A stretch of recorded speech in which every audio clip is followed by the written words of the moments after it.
Bismillahirrahmanirrahim. Assalamualaikum warahmatullahi wabarakatuh. Alhamdulillah, wassalatu wassalamu ala rasulillah wa ala alihi wa ashabihi wa man tabi'ahum bi ihsanin ila yaumil din, amma ba'd. Alhamdulillah, pada malam hari ini Allah berikan berbagai nikmat kepada kita, ya. Nikmat berjalan ke masjid. Kata Nabi SAW, ya, orang yang melangkahkan kakinya ke masjid, setiap langkahnya Allah hapuskan satu kesalahan. Allah tulis satu kebaikan, Allah angkat satu derajat. Tapi syaratnya punya wudhu dari rumah. Jadi yang sesuai sunnah, sesuai syariat, dianjurkan berangkat ke masjidnya sudah dalam keadaan punya wudhu, ya. Ya nggak salah, wudhu di masjid juga nggak masalah. Cuma ada yang lebih afdal, ada yang lebih utama, yaitu berangkat ke masjidnya dalam keadaan udah suci. Ditambah lagi Allah mudahkan kita sholat maghrib berjamaah. Subhanallah, kita ditakdirkan mengawali malam kita dengan menyembah Allah Subhanahu wa ta'ala, ya. Sebagian orang, ya, saya pernah lihat, jadi maghrib itu dijadikan oleh sebagian orang alarm untuk mereka mencari ma'isyah, mencari dunia. Jadi orang-orang berangkat ke masjid ini ke tempat kerjaannya. Ya, kita husnudzon, mudah-mudahan di sana mereka juga sholat, ya. Tapi ada itu, ya, di daerah lain lah, ya.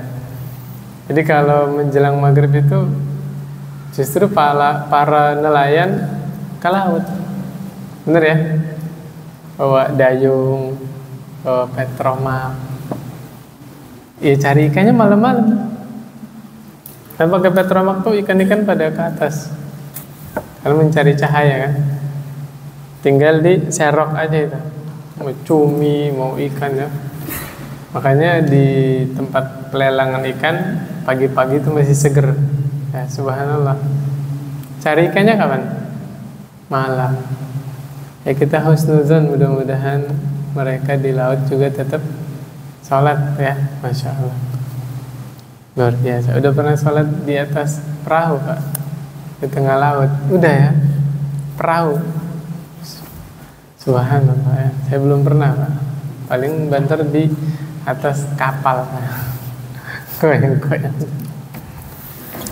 Subhanallah, setelah salat berjamaah maghrib, Allah takdirkan kita berzikir, ya. Sebagian kita ada yang punya hajah, punya keinginan, panjatkan doanya kepada Allah Subhanahu wa ta'ala. Setelah itu ba'diyah, ya, ba'diyah maghrib. Kata Nabi SAW, barang siapa yang menjaga sholat sunnah sehari semalam sebanyak 12 rakaat, Allah bangunkan bagi dia di surga nanti rumah. Kadang-kadang kita mati-matian nyicil supaya bisa punya rumah di dunia, Pak. Nyicilnya sampai 10 tahun, 15 tahun, 20 tahun. Sebagian orang nggak takut sama riba, ya nggak? Demi apa?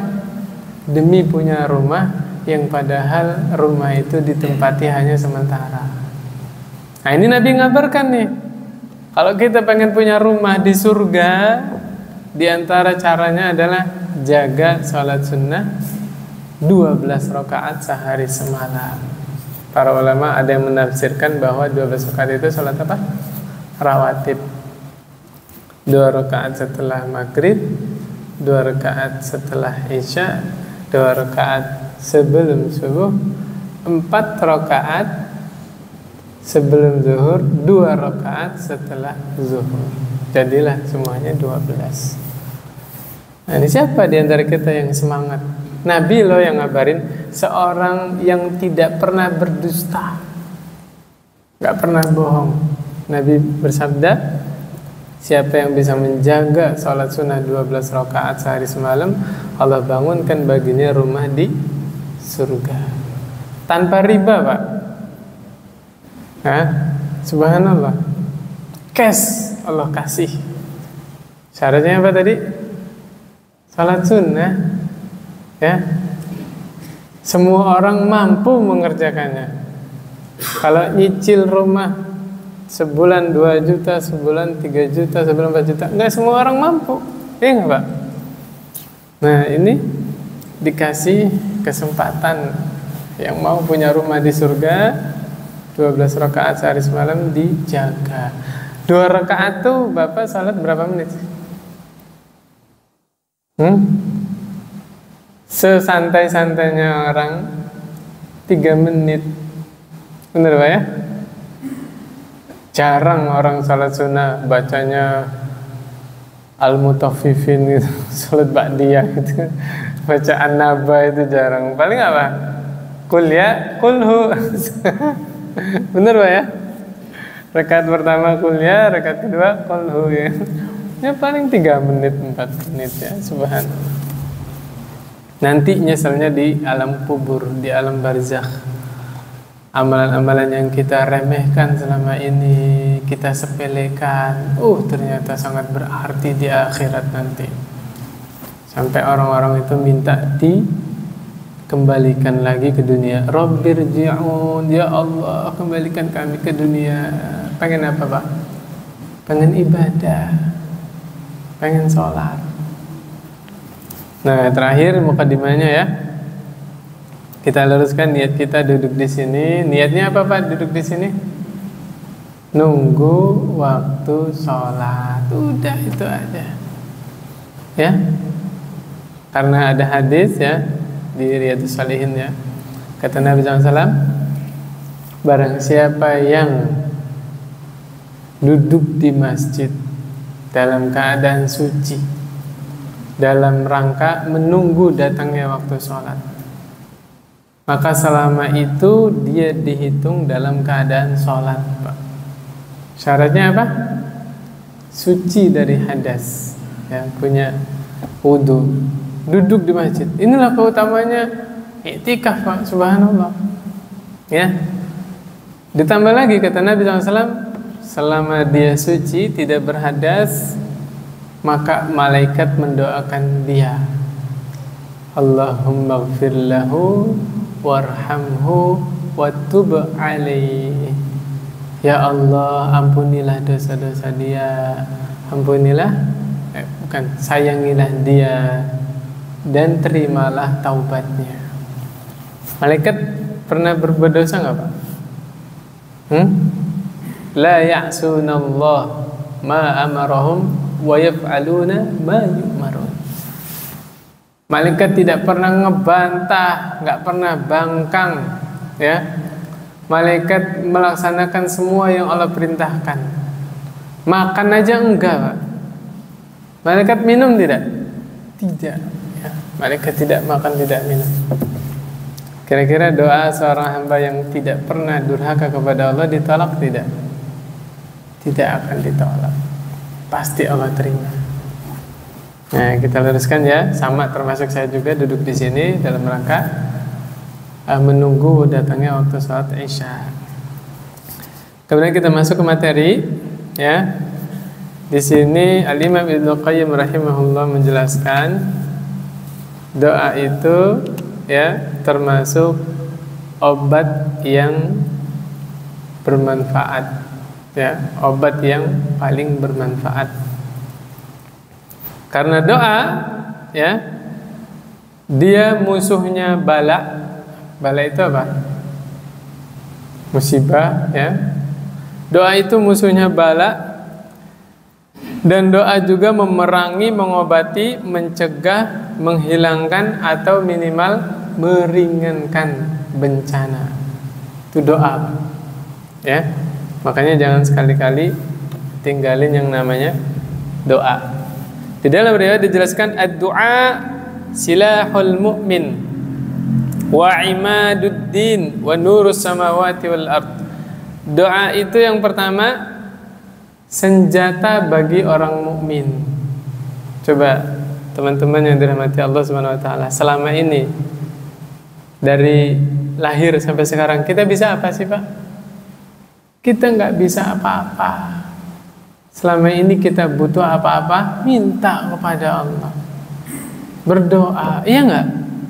Merasa nggak kita ini nggak punya apa-apa, kita nggak berdaya. Makanya orang-orang soleh terdahulu yang penuh dengan tawadhu', ya, mereka bilang apa? La haula wa la quwwata illa billah. Tidak ada daya dan upaya kecuali atas pertolongan Allah Subhanahu wa taala. Coba buka penjelasannya Abdullah bin Mas'ud mengenai perkalimat ini. La haula wa la quwwata illa billah. Kata Ibnu Mas'ud, la haula, tidak ada daya, tidak ada kekuatan. Kita nggak mampu menghindari maksiat, kita nggak mampu meninggalkan maksiat kecuali dijaga oleh Allah. Tuh, Pak. Kita nggak bisa, Pak, menghindari maksiat, menjauhi maksiat kecuali Allah turunkan penjagaan dari Allah Subhanahu wa taala, baru kita bisa meninggalkan maksiat. Wala quwwata, dan kita tidak punya kekuatan, kita nggak punya upaya agar bisa melakukan ketaatan kepada Allah kecuali ditolong sama Allah. Tuh, subhanallah. Itu tafsiran kalimat la haula wala quwwata illa billah menurut siapa?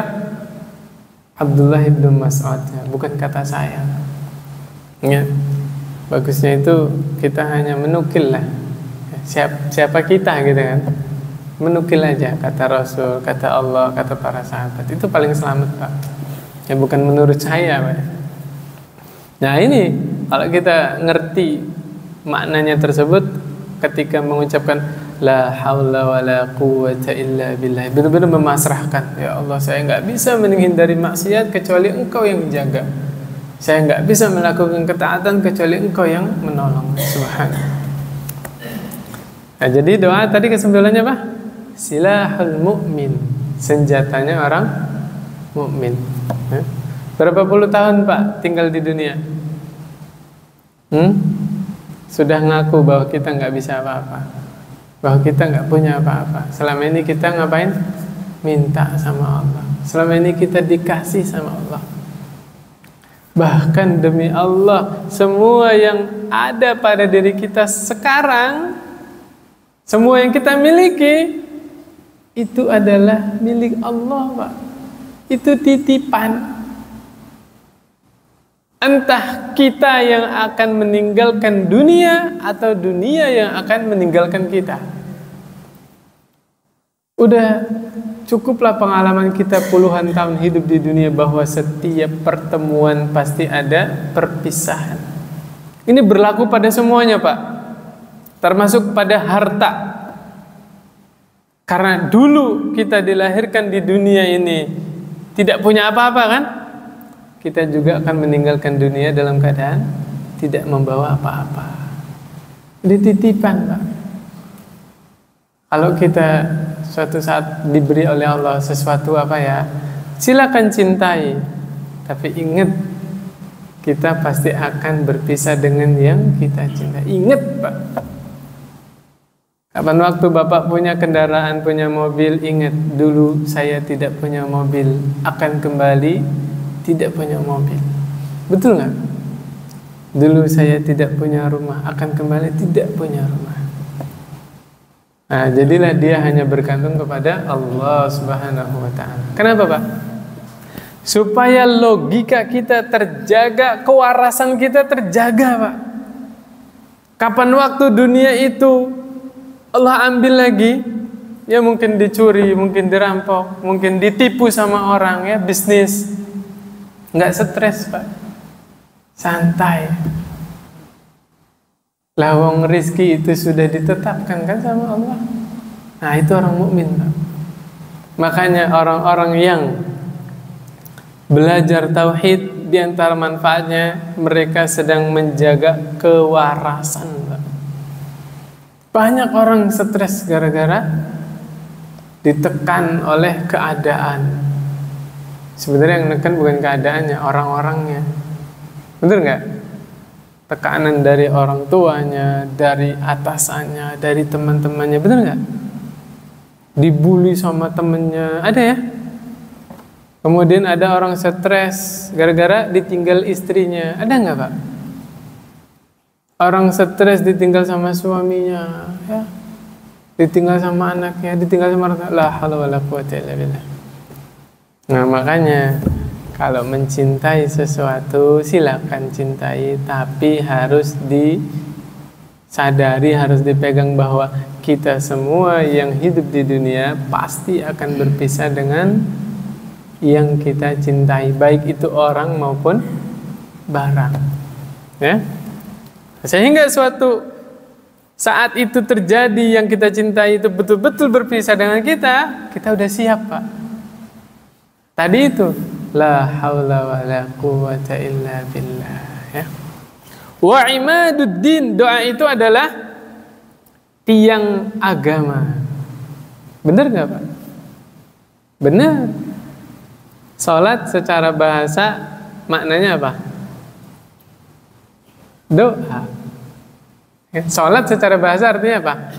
Doa, ya kan? Kan ada lughatan, ada wastilahan.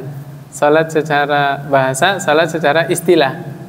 Kalau salat secara istilah adalah suatu rangkaian ibadah yang diawali dengan takbiratul ihram dan diakhiri dengan salam berdasarkan dengan syarat-syarat dan rukun-rukun tertentu, ya kan?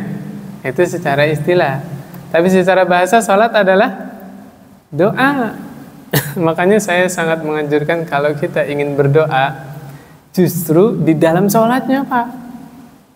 Ya, ya saya tidak melarang orang-orang yang berdoanya setelah sholat, ya. Karena berzikir segala macam, doa silakan doa. Tapi saya sangat menganjurkan kalau kita punya hajat, punya keinginan, punya keperluan, doanya di mana, Pak? Di dalam sholatnya. Karena sholat itu sendiri secara bahasa maknanya adalah doa. Bahkan Nabi yang menganjurkan. Tempatnya di mana, Pak? Ada 3, Pak, yang saya nemu hadisnya. Setelah tasyahud awal, ini banyak dilalaikan oleh manusia, Pak. Bapak salat berjamaah di mana? Mesti tasyahud awalnya cepat. Imamnya berakhirnya sampai asyhadu alla ilaha illallah wa asyhadu anna muhammadar rasulullah. Padahal buka di kitab Al-Wajiz, di antara yang dianjurkan berdoa itu setelah tasyahud awal. Artinya tasyahud awal itu nyambung sampai sholawat Nabi, bisa tidak, Pak? Bisa. Sholawat Nabi juga doa, ya kan? Nah, setelah itu kita panjatkan apa yang kita inginkan. Yang kedua di dalam sujud. Nah, ini juga sedikit evaluasi Ibu Bapak yang dirahmati Allah Subhanahu wa taala. Nabi bilang dianjurkan doa ketika sujud. Nabi tidak bilang sujud terakhir. Jangan ngada-ngada sendiri nanti. Sebagian kita mengkhususkan doanya kapan? Sujud terakhir. Padahal Nabi nggak pernah bilang sujud terakhir. Buka hadisnya. Pokoknya di dalam sujud, berarti di sujud manapun. Bapak mau doa di sujud pertama, monggo. Di sujud kedua silakan, di sujud ketiga mangga, sujud terakhir boleh, silakan. Apalagi di semua sujudnya. Makanya saya kalau ngajarin kajian anak-anak itu pas sesi sholat berjamaahnya, ya, doa-doa sholat, saya ajarin anak-anak tuh Setelah doa sujud, subhana rabbiyal a'la wa bihamdi, 3 kali ya. Nggak langsung berdiri, lanjutin. Saya ajarin anak-anak. Rabbighfirli wa liwalidayya warhamhuma kama rabbayani shaghira.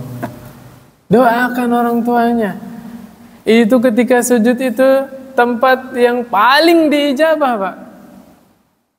Hamba itu ketika sujud, kata Rasulullah SAW, itu paling dekat dengan Allah Subhanahu Wa Taala.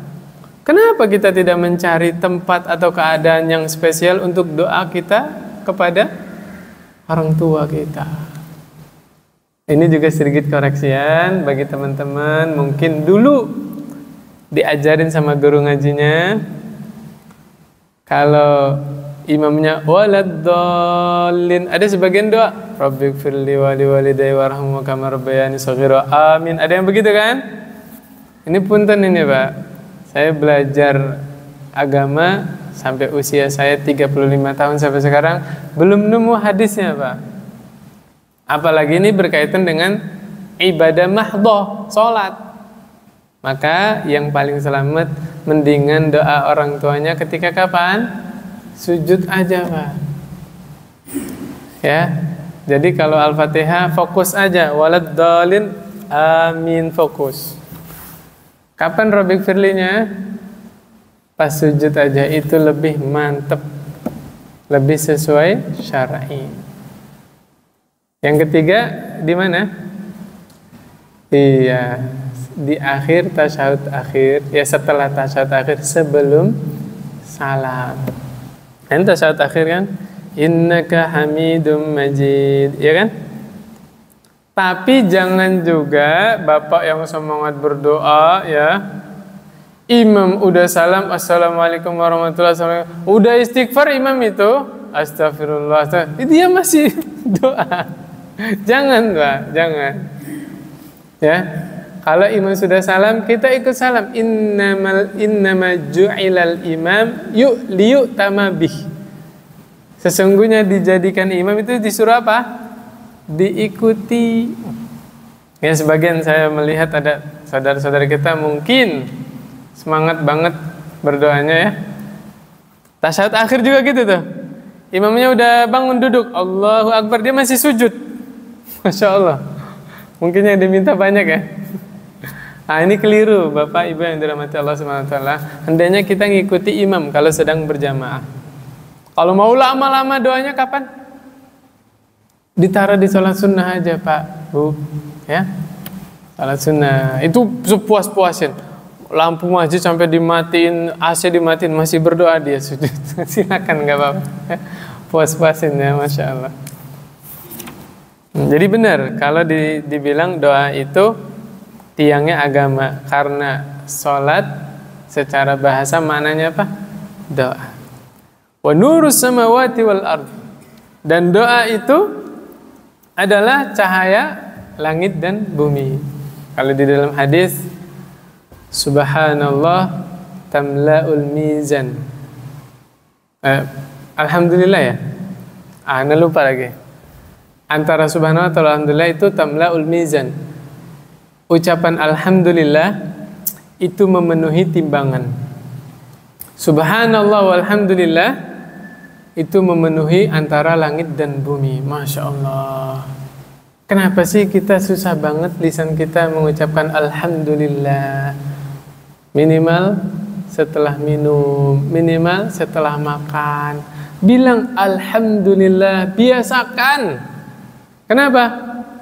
Kata Nabi SAW, Allah ridho sama orang yang setelah minum dia bilang alhamdulillah. Allah ridho sama orang yang setelah makan dia bilang alhamdulillah. Allah ridho, Pak.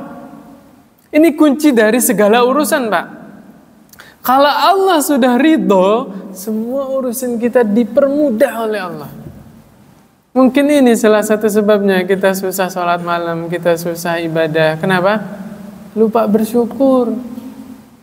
Habis makan, jojong. Habis minum, jojong. Masya Allah sama manusia berterima kasih tuh.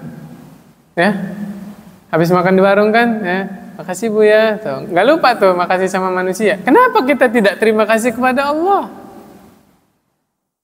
Ya, suami-suami yang romantis kan, habis selesai makan, terima kasih tuh sama istrinya. Makasih ya sayang, udah dimasakin hari ini, Masya Allah. Itu bagus Pak, bagus. Tapi kenapa kita lupa berterima kasih kepada Allah Subhanahu wa Ta'ala? Ya makanya kita biasain mulai sekarang. Kalau perlu setiap teguk alhamdulillah Pak. Teguk alhamdulillah. Minum lagi alhamdulillah. Banyak alhamdulillah.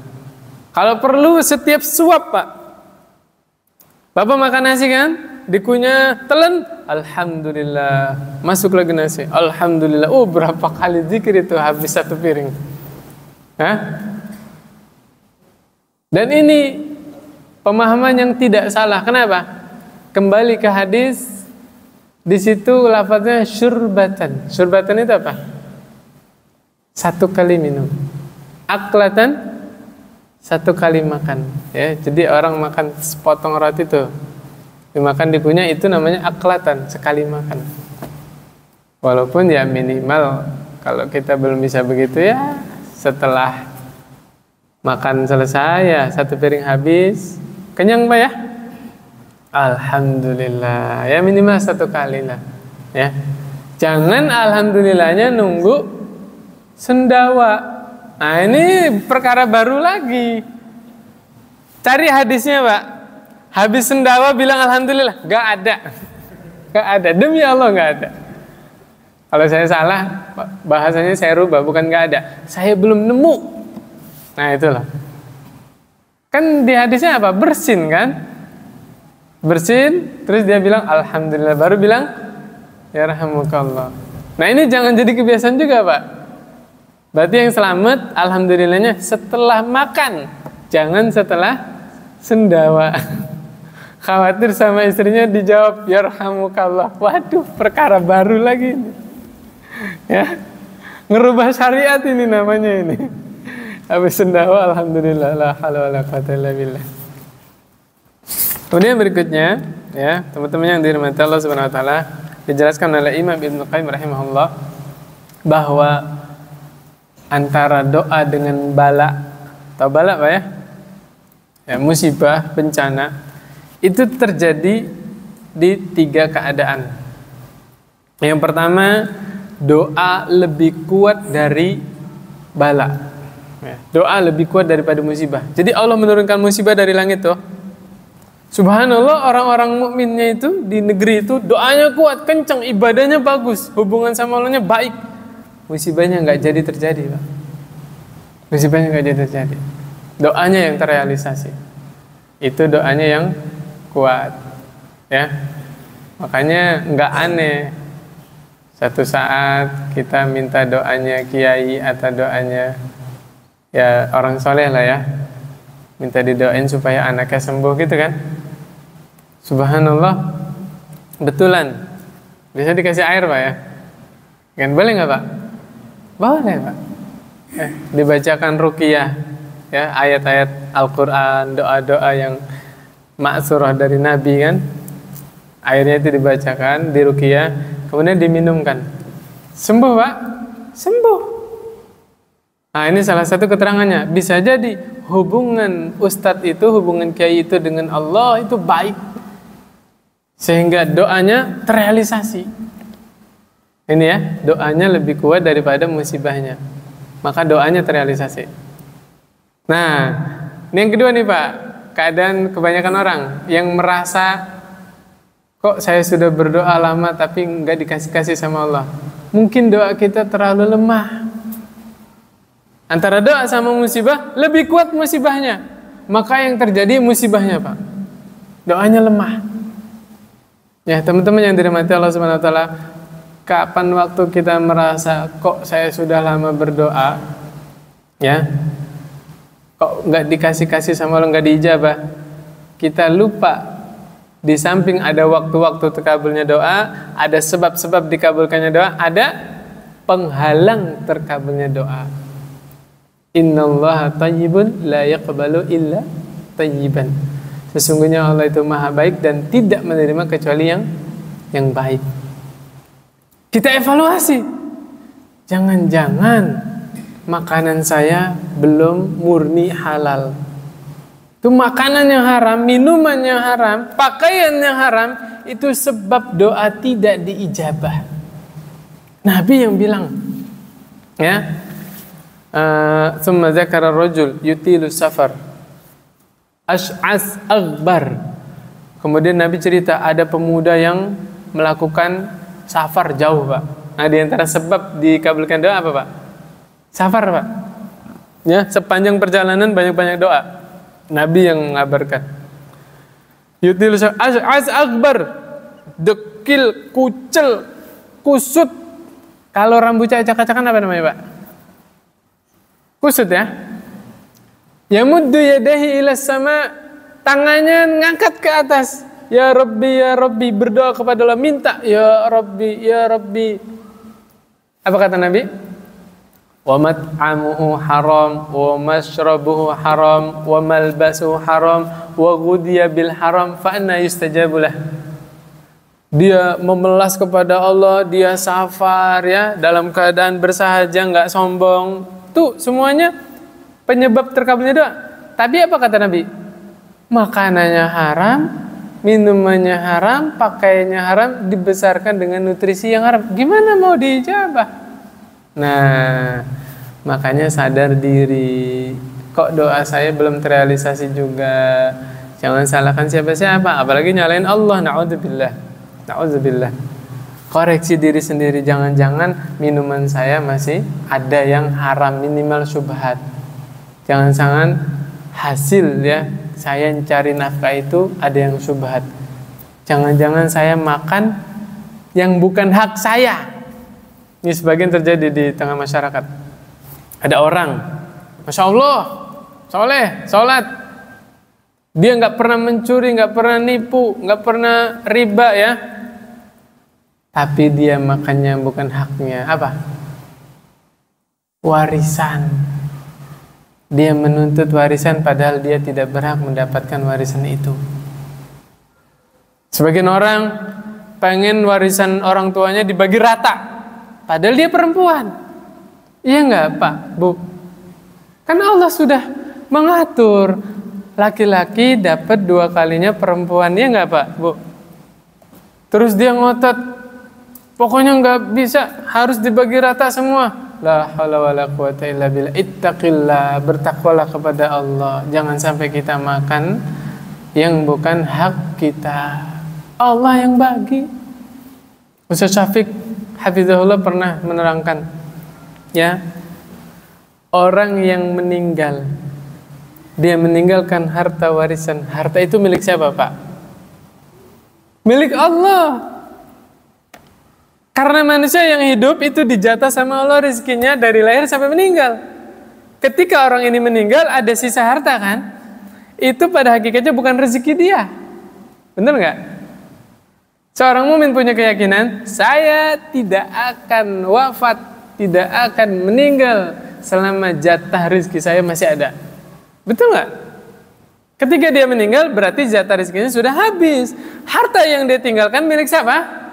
Milik Allah. Maka terserah Allah bagaimana pembagiannya. Tuh. Jangan merasa memiliki. Kan dari awal tadi kita sudah sampaikan. Mbok yo mikir dari awal kita lahir itu tidak punya apa-apa. Semua yang kita miliki sekarang ini pada hakikatnya hanya titipan. Nah, ini orang-orang yang tawadhu', ya. Merasa diri di hadapan Allah. Ya, merasa hina di hadapan Allah sehingga tidak semena-mena. Na'udzubillah, enggak mau diatur sama Allah, akhirnya pembagiannya semaunya sendiri, ya. Jadi, kapan waktu doa kita belum dikabulkan juga oleh Allah? Coba, kadang-kadang kita koreksi gini. Pekerjaan saya halal, makanan saya halal, minuman saya juga halal, pakaian saya halal.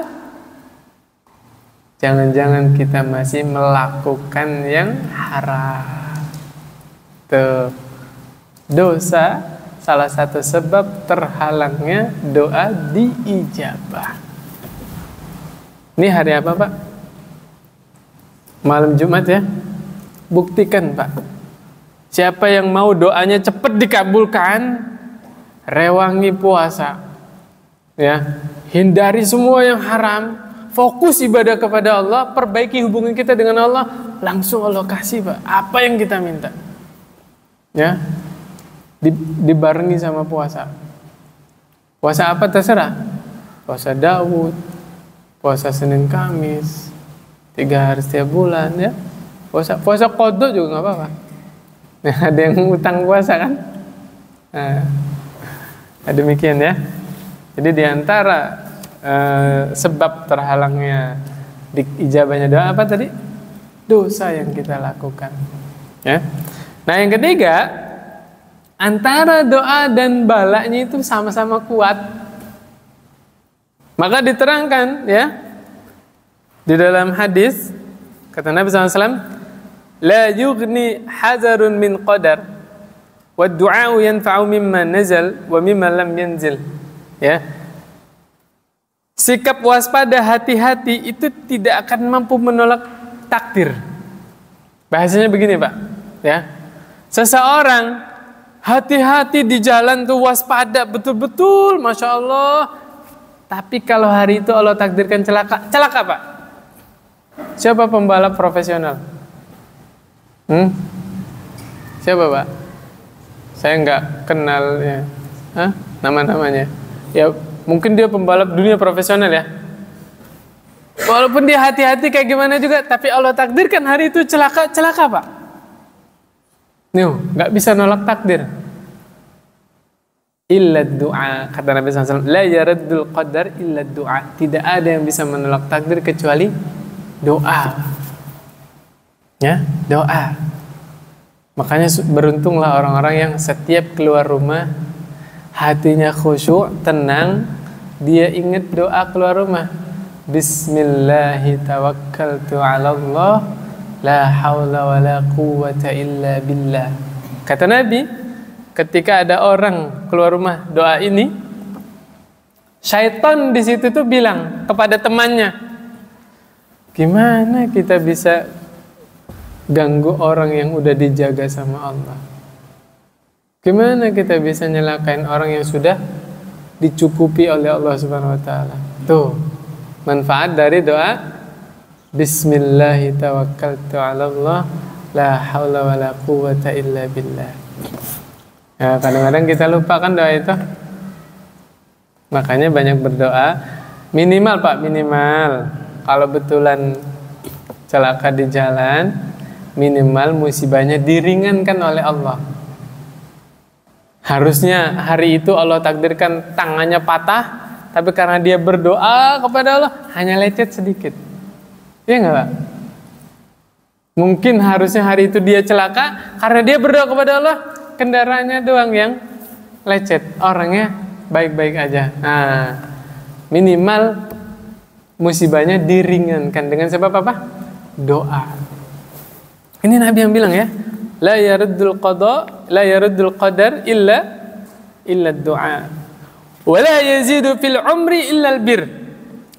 Dan tidaklah bertambah yang namanya usia itu kecuali kebaikan. Maksudnya apa, Pak? Percuma orang hidup puluhan tahun kalau nggak sholat, na'udzubillah. Percuma Allah panjangkan usianya, tapi malah nambah-nambah dosa. Ya, na'udzubillah min dzalik. Pada hakikat orang yang usianya itu dipanjangkan oleh Allah adalah orang yang selalu bertambah kebaikannya. Dipanjangkan umurnya itu namanya, Pak. Kebaikannya selalu bertambah. Makanya kalau bisa kita punya prinsip, ya, semuanya termasuk Anda pribadi, kita punya prinsip, ya Allah jadikanlah aku orang yang bermanfaat buat orang lain, kapanpun dan dimanapun. Dari bangun tidur, Pak, sampai tidur lagi, bagaimana supaya saya memberikan manfaat untuk orang lain, jangan sampai malah merugikan orang lain. Sebelum doa nih ya, sebelum azan, teman-teman yang masih merokok, Coba tes, tinggalin rokok sepekan, 2 pekan, sebulan, 2 bulan, diijabah doanya. Coba tes. Ayo, mau nggak? Tes. Rokoknya ditinggalin dulu, sebulan, 2 bulan lah. Allah ijabah doanya. Biiznillah. Bismillah. Ya, jadi kesimpulannya, teman-teman yang dirahmati Allah Subhanahu wa taala, doa itu bermanfaat bagi sesuatu yang telah terjadi dan sesuatu yang belum terjadi. Kalaupun doa itu tidak atau belum mampu menghilangkan 100% musibah yang Allah takdirkan, minimal doa bisa meringankan. Ya, subhanallah. Tapi yang kita pegang tadi, kata Nabi SAW, la yaraddul qada illa du'a. Tidak ada yang bisa mengubah takdir kecuali doa. Ya, kadang-kadang orang berusaha mati-matian kan untuk merealisasikan ekspektasinya. Qadarullah wa masyafa'ala, Allah berkehendak lain. Gara-gara kita lupa berdoa kepada Allah Subhanahu wa taala. Yang berikutnya, dianjurkan terus-menerus dalam doa. Jangan putus asa. Coba contoh nyata siapa? Nabiullah Ibrahim alaihissalam. Lihat sirahnya. Beliau minta supaya Allah kasih seorang anak. Rabbi habli minas salihin. Nabi Ibrahim punya anak di usia berapa? 80 sekian. 86 tahun atau 84 tahun. Karena Nabiullah Ibrahim punya Ishak itu di usia 100. Nah, Nabi Ishak sama Nabi Ismail bedanya 16 atau 14 tahun, saya lupa. Coba, subhanallah, Nabiullah Ibrahim berdoa, terus berdoa, tidak pernah putus asa, Pak. Kenapa? Kenapa? Karena keyakinan di dalam diri seorang mukmin, ya, mungkin doa kita tidak langsung diijabah oleh Allah, tapi kita yakin Allah tidak pernah lupa. Itu yang harus dipegang, Pak. Ya, saya ulangi ya. Mungkin doa kita tidak langsung diijabah oleh Allah, tapi seorang mukmin yakin Allah tidak pernah lupa. Allah tidak pernah lupa. Makanya Umar bin Khattab berbicara tentang doa, ya, kata Umar bin Khattab, saya berdoa, saya tidak peduli Allah kabulkan atau tidak, karena doa adalah ibadah. Tuh, sudah sampai level apa? Menikmati yang namanya ibadah kepada Allah Subhanahu wa taala. Yang berikutnya, bedanya orang sama Allah Subhanahu wa taala, ya, bedanya manusia dengan Allah Subhanahu wa taala. Kalau manusia semakin direpotin, semakin diminta, marah apa seneng, Pak? Marah dia, jengkel ya.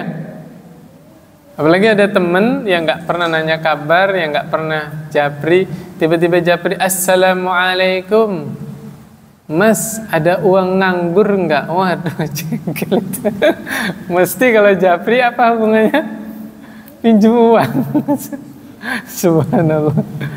Kalau assalamualaikum, Bang, butuh bantuan nih, wah. Kalau Allah Subhanahu wa taala sebaliknya, Allah justru semakin senang dengan hamba-hambanya yang banyak merengek, banyak mengadu kepada Allah Subhanahu wa taala. Kata Rasulullah SAW, "Man lam yas'alillah yaghdab alaih." Siapa yang enggak minta kepada Allah, Allah marah sama dia. Tuh, Pak. Subhanallah, sampai tingkatan itu. Allah marah kepada orang-orang yang tidak minta kepada Allah. Apa sebabnya? Apa sebabnya, Pak? Karena manusia kalau tidak minta kepada Allah pasti minta kemana? Kepada makhluk. Na'udzubillah min dzalik. Na'udzubillah. Ini yang menulis kitab ini, Al-Imam Ibnu Qayyim rahimahullah pernah berkata begini. Ya. Asas dari segala kesyirikan adalah bergantung kepada makhluk. Betul. Coba manusia bergantung kepada apa? Kepada jimat, ya, bergantung kepada dukun, pawang hujan, ya nggak Pak? Asas dari segala kesyirikan adalah menggantungkan harapan kepada makhluk. Kemudian di dalam riwayat yang lain, kalau nggak salah Ali bin Abi Thalib yang berkata ya, hal yang paling pahit di dalam kehidupan ini adalah berharap kepada makhluk. Teman-teman hidup menjalani kehidupan pengalaman di dunia ini lebih lama, lebih panjang daripada saya. Berapa kali kita dikecewakan oleh manusia? Iya nggak Pak? Berapa kali Pak? Kadang-kadang kita sibuk menyalahkan orang lain, bahkan kita sibuk menyalahkan orang yang mengecewakan kita. Tapi kita lupa, sebab kita kecewa adalah salah kita sendiri. Kenapa? Kenapa kita berharap kepada makhluk, kepada orang? Coba dari awal kalau kita menggantungkan harapan kepada Allah, misalnya ada orang menjanjikan sesuatu kepada kita, ingin memberikan sebagian dunia kepada kita. Tapi kalau kita tidak berharap kepada dia, kita gantungkan harapan kita kepada Allah Subhanahu wa taala, rizki sudah Allah catat. Kalau Allah takdirkan nggak akan kemana. Suatu saat besoknya dia ingkar, kecewa nggak Pak? Tidak. Kenapa? Oh berarti belum rezeki saya. Semoga Allah beri dari jalan yang lain. Iya nggak Pak? Nah, maka kapan waktu kita di PHP-in sama orang, dikecewain sama orang, ingat, yang salah siapa? Saya sendiri yang salah. Kenapa saya berharap kepada makhluk? Padahal kita sering baca ayatnya, wa ila rabbika farghab, dan hendaknya hanya kepada Rabbmu engkau berharap. Ya. Subhanakallahumma bihamdik asyhadu an la ilaha illa anta astaghfiruka wa atubu ilaik. Assalamualaikum warahmatullahi wabarakatuh.